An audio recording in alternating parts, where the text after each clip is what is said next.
રોનકભાઈ કે છેલ્લા 7 વર્ષથી જમાલપુર ઝોનલ ઓફિસને બદલવા માટે મેં કીધું કે ત્યાં સિનિયર સિટીઝન કે જે લોકો ઉપર બીજા માળે છે જમાલપુર ઝોનલ ઓફિસ, તેમાં પબ્લિક નથી આવી શકતી, ખૂબ ગંદકી છે, આજુબાજુ એપીએમસી માર્કેટ છે, એની બીજી જગ્યાએ તમે બદલો.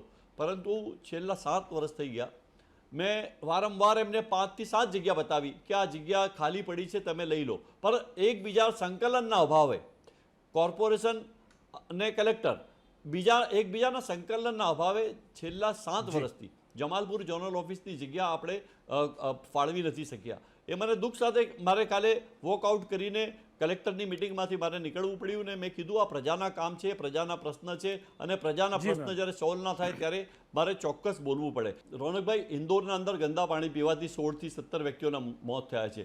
મારે સંકલન સમિતિની મિટિંગના અંદર પણ એ જ કહેવાનું હોય છે કે જ્યારે અમદાવાદ શહેરના અંદર અને ખાસ કરીને મધ્ય ઝોનના અંદર, સાહેબ કોર્ટ વિસ્તાર છે, જૂની વર્ષોથી જે લાઈનો છે તેને બદલવા માટે મારી રજૂઆત હતી અને અધિકારીઓએ એમાં કામ પણ કર્યું છે. એવું નથી કે કામ નથી કર્યું, અત્યારે કામ પણ કરી રહ્યા છે. એટલે હું દરેક અધિકારીને અધિકારીઓને એવા નથી કહેતો કે એ લોકો નથી કામ કરતા. જે અધિકારીઓ કામ કરે છે એને હું સન્માનપૂર્વક જોઉં છું અને એ લોકો હંમેશા પ્રજાના હિતના કામો માટે હંમેશા મદદ કરતા હોય છે.